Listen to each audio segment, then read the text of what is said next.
honest with you, Armplug Tools boxing here. Didn't feel like doing a video about Jake Paul Anthony Joshua fight. I didn't do a video on the Howard Physioli thing. I just couldn't. I was absolutely knackered. You know what I mean?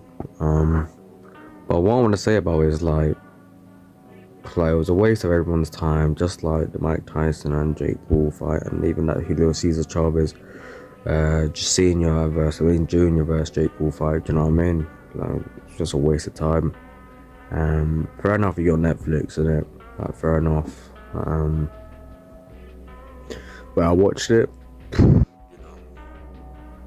watching one of those ones, innit? You know. But to be honest with you, like,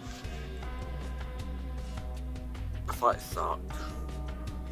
Jake Paul ran about. Like, yeah, people say it was hard to fight somebody that doesn't want to engage. Fair enough, it's true. I think it was a 22 by 20 inch ring.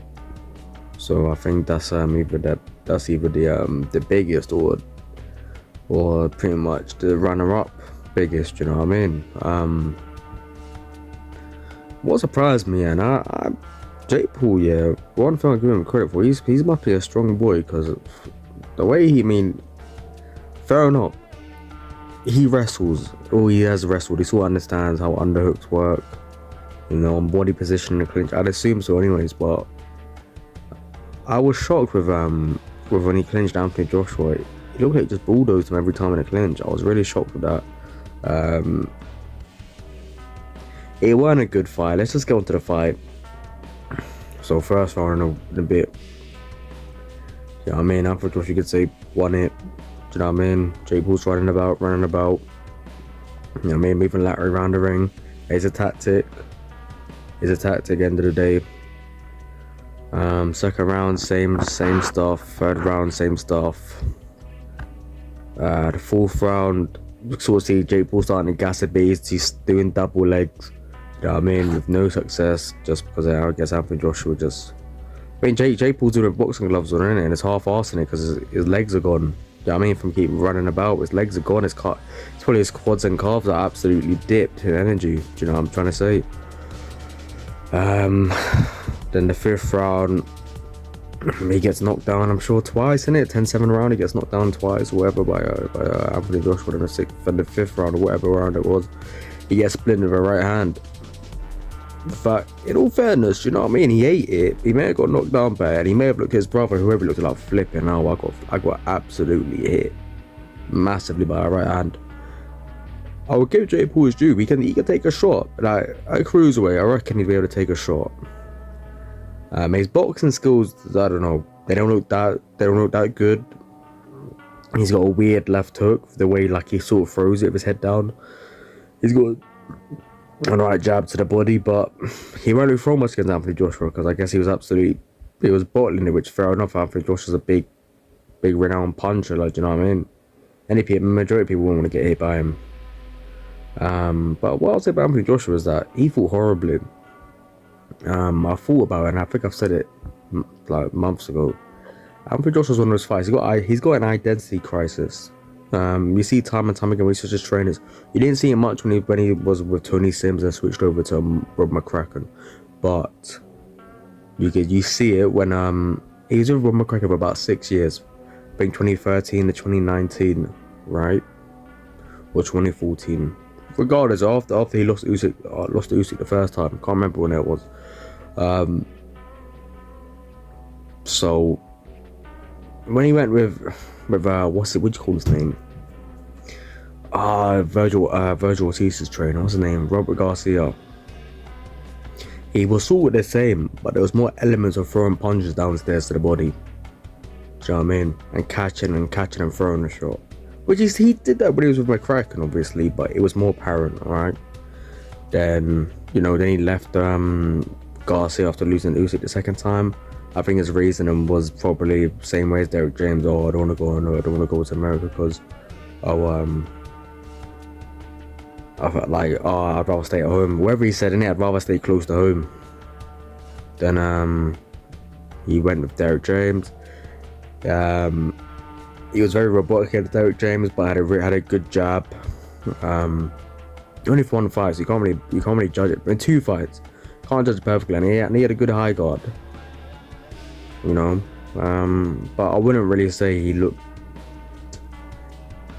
regressed in footwork, but his hand positioning and I guess keeping his hands up and catching a shot were better. And not talking about catching and returning, I'm talking about when Jermaine was throwing the right hook over the guard. AJ was able to catch it, but don't know. I guess he weren't really used to Derrick James's pad style and training style. Then he went with Ben Davison.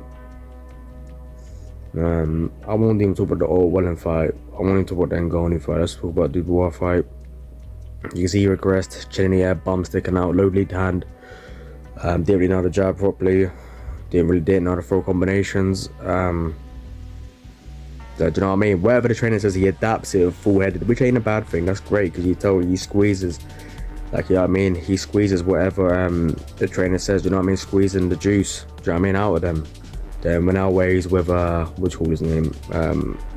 Daniel Lappin's dad, I can't remember his name. The Usyk's team, pretty much. Sigma Lappin, I can't remember his name, but Wade's with him now, isn't it? You can sort of see he's doing the feints and that, but he's not really doing much, do you know what I mean? Imagine if he was with McCracken, but he won't do much. But you know why? Because he's washed. That's it, he's not world level.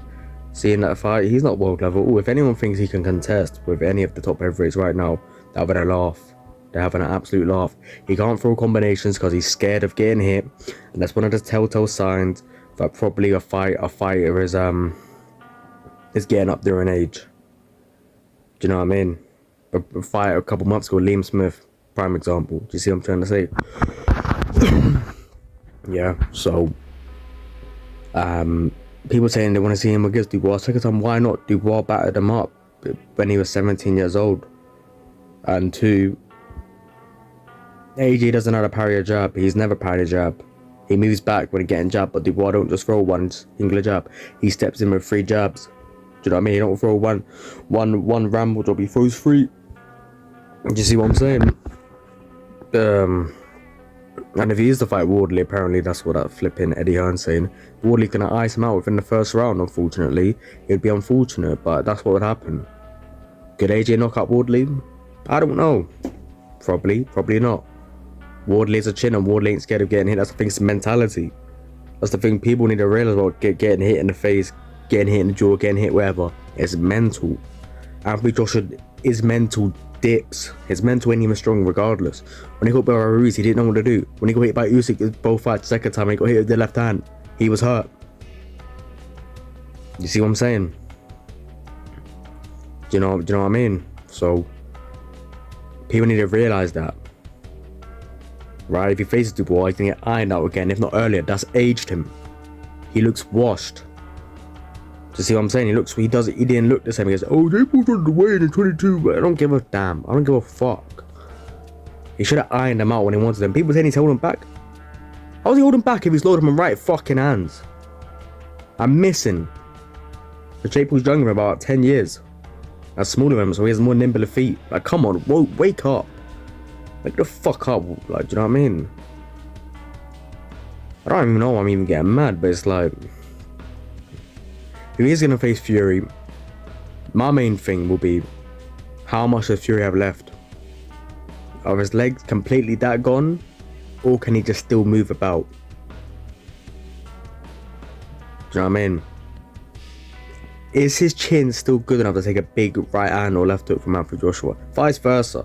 If Fury rotates the full body into a right hand or uppercut, and it's AJ square, I was gonna go, but here's the thing: AJ does most well against guys about his height, so you never know. And Fury, does he do well against people his height? Klitschko. Who else? Wilder, I guess. But Wilder's, it's not the same frame, but he's the same height.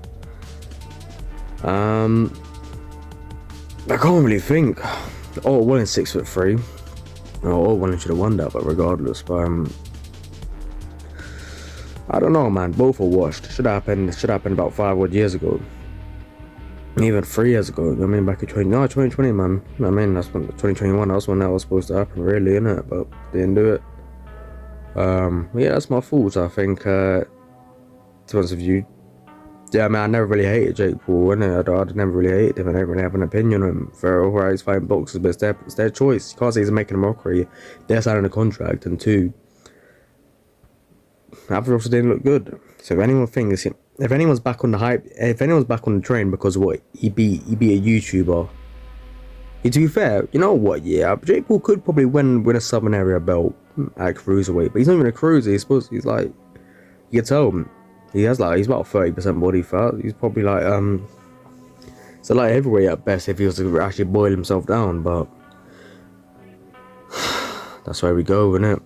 I'll probably do a video on the Coley vs Tete, but I probably won't because I'm not really interested in it. I'm like, you know what I mean? He was watching Lawrence Tully iron out Ebenezer Tete, but that's my thoughts, guys. Peace.